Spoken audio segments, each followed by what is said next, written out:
पढ़ेंगे इस प्रश्नावली में हम। तो बहुत ही शानदार प्रश्नावली आज हम शुरू कर रहे हैं और बहुत ही अच्छी प्रश्नावली है, बीजगणित के आधारभूत ये प्रश्नावली मानी जाती है। तो बहुपद का आपको परिचय करवाते हैं प्रश्न शुरू करने से पहले। तो देखिए बहुपद क्या होता है। चैप्टर का नाम है बहुपद। अब अगर हम हिंदी की भाषा में इसको तोड़े तो बहुत सारे पद जहाँ होते हैं वही क्या हो जाते हैं, बहुपद होते हैं। कुछ तो चर होते हैं और कुछ अचर पद होते हैं, चर पद और अचर पद। इन सब से मिलके क्या बन जाता है, बहुपद बन जाता है। क्या बन जाता है, बहुपद। यानी चर पदों और अचर पदों के योग से जो व्यंजक बनता है उसको हम क्या बोलते हैं, बहुपद बोलते हैं। चर का मतलब क्या होता है, जैसे अक्स हो गया, वाई हो गया, जेड हो गया, इस प्रकार के जो मान होते हैं उनको हम चर पद बोलते हैं। अचर पदों में हम संख्यात्मक मान लेते हैं, 1 हो गया, 3 हो गया, 5 हो गया, या फिर ABC के इनको भी हम अचर के फॉर्म में लेते हैं। तो इन व्यंजकों से जैसे 3x 4y 5, तो ये सभी क्या है, व्यंजक है। इन सबको हमने मिला दिया, गणितीय संक्रियाएं करवा दी, जैसे 3x + 4y + 5 = 0। तो ये क्या बन जाता है, अब एक बहुपद बन जाता है। क्या बन गया, बहुपद। यानी कि बहुपद किसे कहते हैं, चर पदों और अचर पदों के मध्य गणितीय संक्रियाएं कराने से जो व्यंजक प्राप्त होता है उसी को हम बहुपद बोलते हैं।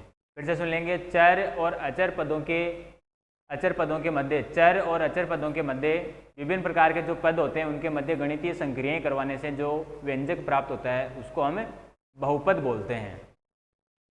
अब बहुपद के बारे में 9th क्लास में थोड़ा विस्तार से पढ़ते हैं, उसको एक बार थोड़ा सा मैं फिर से बताने की कोशिश करूँगा। जो बहुपद होता है जैसे ax + b, तो यहाँ पे जो a और b है वो अचर पद होते हैं, संख्यात्मक पद के रूप में इनको मानते हैं, और जो x y z होते हैं वो चर मान होते हैं। तो यहाँ पर एक चर काम आ रहा है, यानी x है वो एक चर है, तो एक चर वाला ये बहुपद है।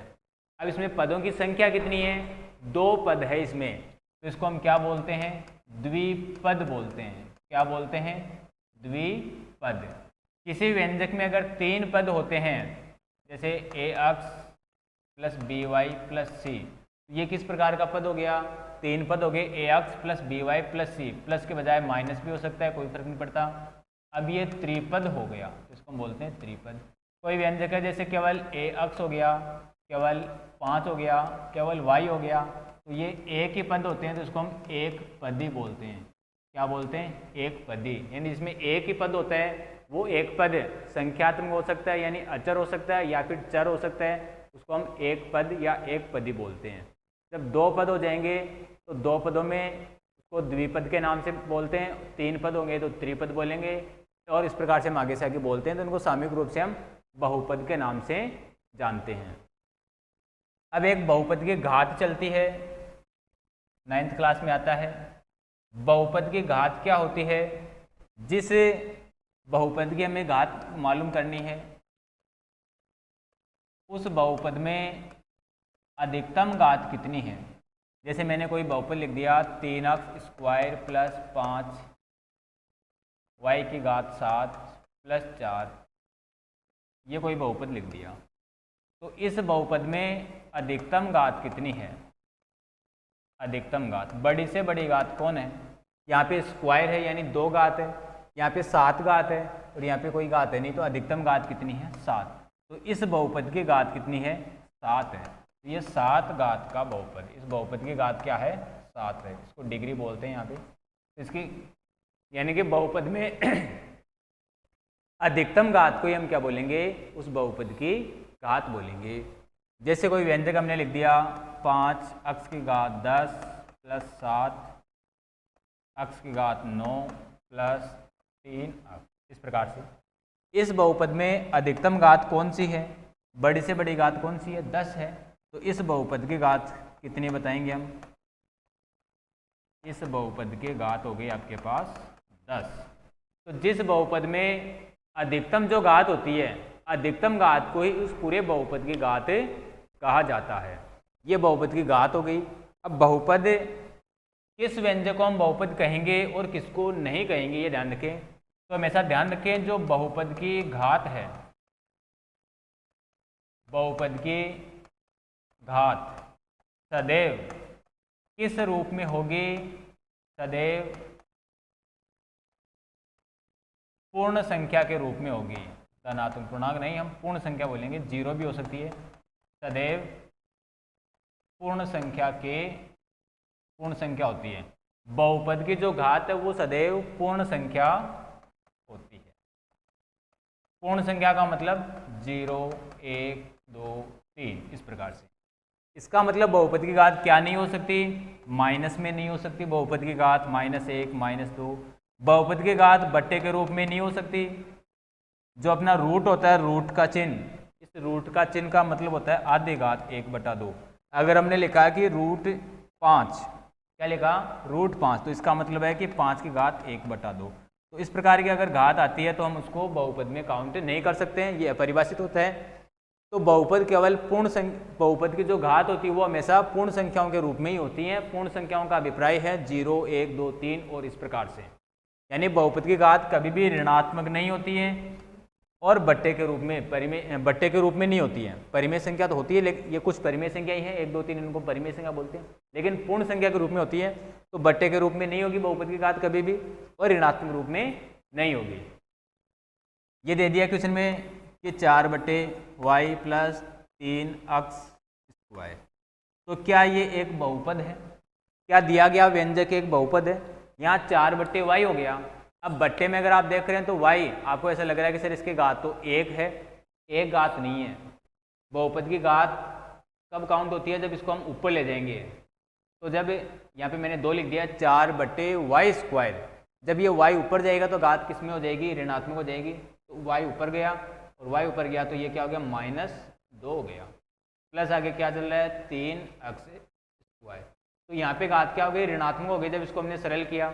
और जब ऋणात्मक घात हो जाती है तो वो बहुपद के रूप में नहीं कहलाता, उसको बहुपद नहीं कहते हैं। बात करें शून्यंक की, तो शून्यंक क्या होता है, कुछ ऐसे पद होते हैं, ऐसे मान होते हैं जिनको हम बहुपद में लिख दें तो उस बहुपद का मान क्या हो जाए, 0 हो जाए। बहुपद के शून्यंक, यानी कि हमने लिखा कि 5x + 3 = 0। तो यहाँ पर x का हम ऐसा मान प्राप्त करेंगे जिससे इस पूरे व्यंजक का मान क्या हो जाए, 0 हो जाए। तो जैसे यहाँ पे x का मान ज्ञात करूंगा तो x बराबर क्या हो गया, +3 पक्षांतर होंगे, माइनस हो गया, 5 गुणा में था तो इधर आके भाग में हो गया। तो x बराबर क्या हो गया, 3/5। अब उस x की जगह हम अगर -3/5 लिख देते हैं तो उस व्यंजक का मान 0 हो जाएगा। ये कर लें, ये 5 से 5 कैंसिल हो गया, क्या बचा, -3 और आगे +3, -+3 क्या हो गया, कैंसिल, तो यानी कितना आ गया, 0। तो इस बहुपद का शून्य क्या हो गया, यहाँ पे -3/5 हो गया, -3/5। अगर हमने लिख दिया x -4, इसका शून्य बताओ, तो शून्य ज्ञात करने के लिए बराबर में शून्य लिख देते हैं और मान प्राप्त हो जाता है। -4 उधर गया तो +4 हो गया, यानी इसका शून्य क्या हो गया, +4 हो गया। इसके अलावा हम शून्य ज्ञात करना सीखेंगे और शून्यंकों का जो योगफल है, यहाँ पर हम द्विघात के बारे में विस्तार से पढ़ने वाले हैं। द्विघात समीकरण या द्विघात व्यंजक की बात होगी। तो द्विघात व्यंजक का जो स्टैंडर्ड फॉर्म होता है वो ax² + bx + c = 0, इस फॉर्म में चलते हैं। तो यहाँ पर इसके जो शून्यक हम ज्ञात करेंगे, इन शून्यंकों को हम अल्फा और बीटा नाम देंगे। शून्यंकों को किस नाम से पहचानेंगे, अल्फा और बीटा। और जो ABC है वो यहाँ बहुपद के गुणांक कहलाते हैं। क्या कहलाते हैं, बहुपद के गुणांक, गुणा के अंक इति गुणांक। तो यहाँ गुणांक कौन है, ABC, जो संख्यात्मक मान है वो तो यहाँ पे गुणांक है, और उसके जो उत्तर हम प्राप्त करेंगे उनको हम क्या बोलेंगे, शून्यंक। शून्यंकों को किस रूप में बताएंगे, अल्फा और बीटा के रूप में, और ये गुणांक ABC अपने चलेंगे। इनमें आपस में संबंध होता है, संबंध आगे हम प्रश्नावली के साथ में चर्चा करेंगे। अभी हम चर्चा करें प्रश्नों की। तो देखते हैं हम प्रश्नावली 2.1, और प्रश्नावली 2.1 में कुछ क्वेश्चन आपको दिख रहे होंगे। और क्वेश्चन क्या बोल रहा है, पढ़ लें आप। किसी बहुपद P ऑफ x के लिए y = P ऑफ x का ग्राफ आपको आकृति में दे रखा है। प्रत्येक स्थिति में P ऑफ x के शून्यंकों की संख्या ज्ञात कीजिए। यानी अक्ष के रूप में अगर बहुपद दे रखा तो यहाँ पे शून्य कितने होंगे, यानी जो अक्ष की लाइन है, एक्स एक्सिस है, उसको जो ग्राफ है वो कितनी बार प्रतिच्छेद कर रहा है उतने उसके क्या हो जाएंगे, शून्य हो जाएंगे। तो यहाँ पर आप देख रहे हैं कि जो पहला ग्राफ बनाया हुआ है उसमें ये एक्स एक्सिस है, अक्ष अक्षांश को, इस अक्ष अक्षांश को ये जो ग्राफ है वो स्पर्श कर रहा है क्या, कहीं पे नहीं कर रहा है। इस अक्ष की लाइन को काट रहा है क्या, कहीं पे नहीं काट रहा है, नहीं काट रहा, तो इसमें शून्य कितने हो गए, इसमें शून्यंक हो गए कुछ नहीं, यानी कि 0। शून्यंकों की संख्या कितनी है, 0।